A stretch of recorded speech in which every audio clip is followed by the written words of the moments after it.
નમસ્તે. શું આપને બી ગેસ, એસિડિટી, પેટમાં ભારે ભારે લાગે એવું બધું થાય છે?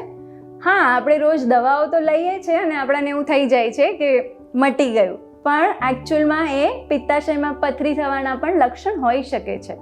સો આજે એની જ માહિતી આપશે આપણાને doctor Tapan Shah, general gastro laparoscopic સર્જન. નમસ્તે સર. નમસ્તે.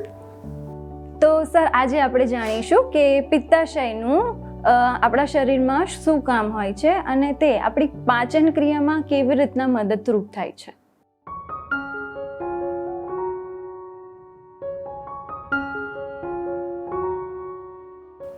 પિત્તાશય એક પાઉચ એટલે કે નાની થેલી જેવું અવયવ છે જે લીવર એટલે કે યકૃત જોડે જોડાયેલું છે.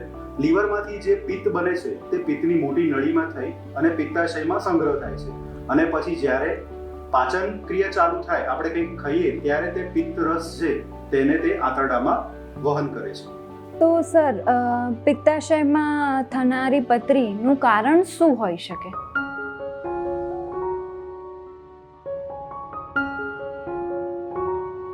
સામાન્ય રીતે પિત્તાશયમાં 3 પ્રકારની પથરી થતી હોય છે. એક છે જે કોલેસ્ટ્રોલની પથરી, બીજી છે જે પિત્તની પથરી છે અને ત્રીજી પ્રકારની જે પથરી છે તે આ બંનેની મિક્સ પથરી છે. આપણા શરીરમાં જ્યારે કોલેસ્ટ્રોલનું પ્રમાણ વધે અથવા તો ખોરાક અનિયમિત થાય અથવા તો કોલેસ્ટ્રોલનું પ્રમાણ લોહીમાં વધે ત્યારે આ પથરી થવાની શક્યતા વધી જાય છે.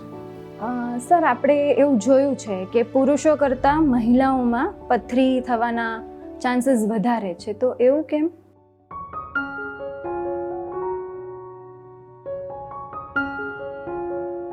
સામાન્ય રીતે સ્ત્રીઓમાં શરીરમાં હોર્મોનલ ઇમ્બેલેન્સ, પ્રોજેસ્ટ્રોન અને ઇસ્ટ્રોજન બે જે સ્ત્રીઓના હોર્મોન હોય છે તે પ્લસ માઇનસ ઉપર નીચે થતા રહેતા હોય છે. પ્લસ ઘણીવાર પ્રેગ્નન્સી દરમિયાન પણ આ હોર્મોન ઇમ્બેલેન્સ થાય છે અને ઘણીવાર કોન્ટ્રાસેપ્ટિવ પિલ્સ જ્યારે લેતા હોય ત્યારે પણ હોર્મોન્સ ઉપર નીચે થાય છે. તેના કારણે પિત્તનું પ્રમાણ વધઘટ થાય છે, કોલેસ્ટ્રોલનું પ્રમાણ વધઘટ થાય છે. તેથી સ્ત્રીઓમાં વધારે જોવા મળે છે. તો સર, પિત્તાશયના લક્ષણો આપણાને કેવી રીતના જાણી શકાય?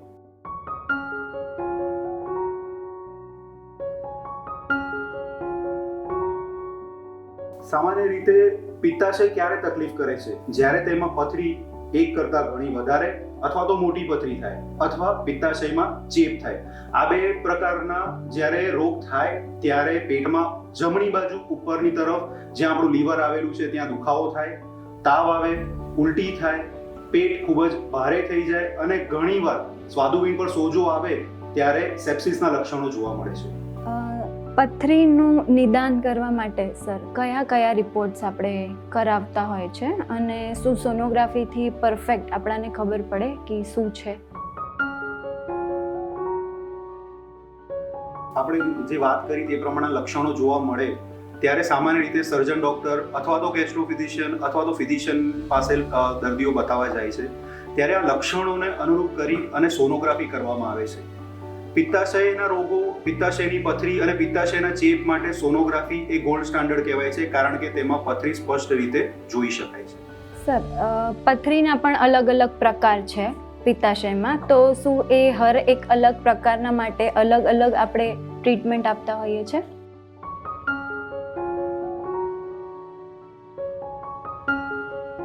ના, સામાન્ય રીતે પિત્તાશયમાં પથરી થાય તે કોલેસ્ટ્રોલની હોય, પિત્તની હોય અથવા તો મિક્સ હોય.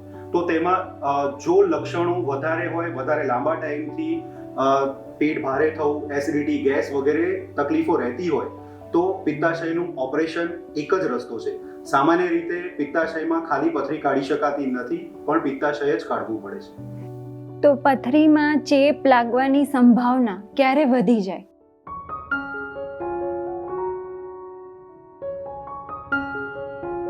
સામાન્ય રીતે આપણો ખોરાક અનિયમિત હોય, જંક ફૂડ હોય, અનિયમિત સમયે આપણે ખાતા હોઈએ, તેલવાળું, મસાલાવાળું વધારે ખાતા હોઈએ અને ડાયાબિટીસના દર્દીઓમાં પિત્તાશયમાં ચેપ લાગવાની શક્યતા વધી જતી હોય છે. જો પથરી મોટા ડક્ટમાં ફસાઈ જાય તો તે શું પરિણામ આપી શકે આપણાને? સામાન્ય રીતે પથરી પિત્તાશયમાં જ બનતી હોય છે અને જો ઘણીવાર ઘણી બધી નાની નાની પથરી હોય તો એ પિત્તના રસની સાથે પિત્તાશયમાંથી બહાર નીકળીને પિત્તની મોટી નળીમાં આવે છે. પિત્તની મોટી નળીની નીચે એક સ્નાયુ હોય છે, મસલ હોય છે.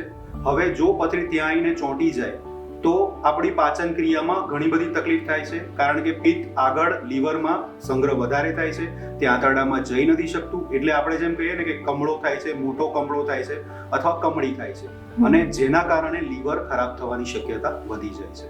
તો સર, પિત્તાશયની પથરી માટે કયા પ્રકારના ઓપરેશન સૌથી સેફ માનવામાં આવે છે?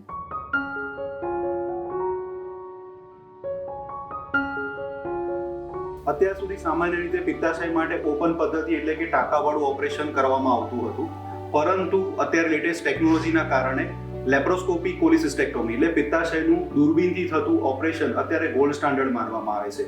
પરંતુ જો પિત્તાશય ફાટી ગયું હોય અથવા તો ચેપ વધારે હોય અથવા પરુ વધારે હોય તો ક્યારેક સર્જન જરૂરિયાત પ્રમાણે ટાંકાવાળા ઓપરેશનમાં કન્વર્ઝન કરે છે.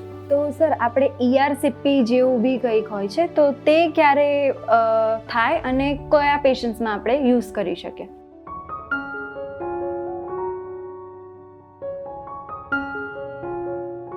ERCP એટલે એક એન્ડોસ્કોપિક પ્રોસિજર છે.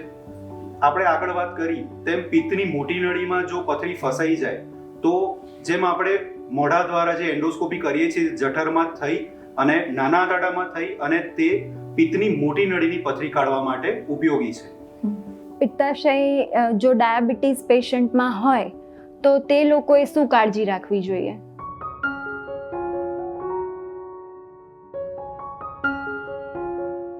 ડાયાબિટીસ વાળા પેશન્ટમાં જો પિત્તાશયમાં ચેપ લાગે અથવા તો પિત્તાશયમાં પથરી હોય અને જો લક્ષણો લાંબા સમય સુધી રહેતા હોય તો જેટલું બને તેટલું જલ્દી ઓપરેશન કરાવવું જરૂરી બને છે, કારણ કે જેમ શુગર વધે તેમ પિત્તાશયમાં પરુ થવાની શક્યતા વધી જાય છે, અને જો પરુ વધે અને પિત્તાશય જો ફૂલે તો પિત્તાશયની ફાટવાની શક્યતા રહે છે. જો દર્દીના સ્વાદુપિંડમાં સોજો હોય તો શું એની સારવાર બદલાઈ જાય? સામાન્ય રીતે પિત્તાશયમાં જ્યારે પથરી થાય ત્યારે સ્વાદુપિંડમાં સોજો એટલે કે પેન્ક્રેટાઇટિસ થવાની શક્યતા ઘણીવાર વધી જતી હોય છે. તો સારવારમાં કોઈ ફેરફાર નથી થતો, પણ સ્વાદુપિંડનો સોજો થોડો એન્ટીબાયોટિક તથા અન્ય દવાઓથી ઓછો કરી અને પિત્તાશયનું ઓપરેશન કરવાનું જરૂરી બને છે. ક્યારે દવાઓના બદલે તરત જ સર્જરી કરવી પડે એવું થઈ શકે? જ્યારે પિત્તાશયમાં ચેપ વધી જાય, પેટમાં દુખાવો અસહ્ય થઈ જાય, ઉલટીઓ વધી જાય, ત્યારે દર્દીને ઇમરજન્સીમાં એડમિટ કરી જરૂરી તપાસ કરીને તરત જ સર્જરી કરવાની જરૂર પડી શકે છે. આપણે ઘણા બધા લોકોને જોયા છે કે પથરી હોય એટલે કિડનીના ડૉક્ટર પાસે જવું, તો એ ભૂલને આપણે કેવી રીતના સુધારી શકીએ? સામાન્ય રીતે જ્યારે કિડનીમાં પથરી હોય ત્યારે પેશાબની તકલીફ પણ સાથે જોવા મળે છે અને પાછળ બેકમાં પણ પેઇન જોવા મળે છે. કિડનીની તકલીફ સામાન્ય રીતે વહેલી સવારે વધારે જોવા મળે છે જ્યારે આપણો પેશાબ કિડનીમાં ભેગો થયો હોય. જ્યારે પિત્તાશયની પથરી છે તે પેટમાં જમણી બાજુ લીવર આવેલું હોય ત્યાં ઉપર જ જોવા મળે છે અને ઘણીવાર ગેસ, એસિડિટી વધારે જોવા મળે છે. તો પિત્તાશયની પથરી અને કિડનીની પથરીના આ સામાન્ય લક્ષણો થોડા જાણી અને સોનોગ્રાફી કરાઈ અને તેને આપણે જાણી શકીએ છીએ. તો સર, પિત્તાશયની પથરીને આપણે ઘરગથ્થુ ઈલાજ કરીને કાઢી શકીએ?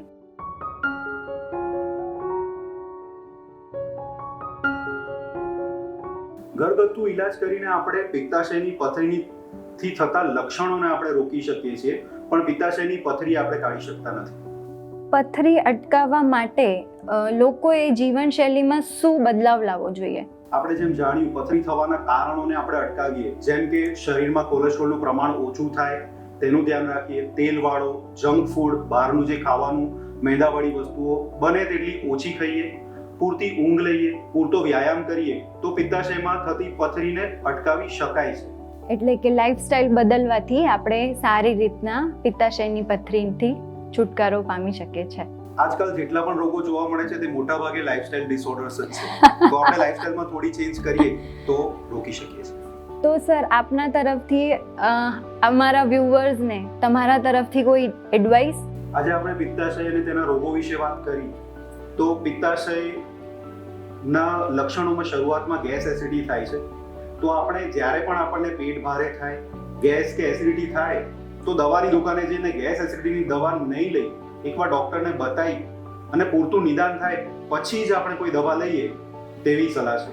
આ હતા આપણી સાથે doctor Tapan Shah, general laparoscopic સર્જન, જેમણે આજે આપણાને પિત્તાશય વિશે ઘણી બધી જાણકારી આપી. Thank you so much sir. SGVP Holistic Hospital.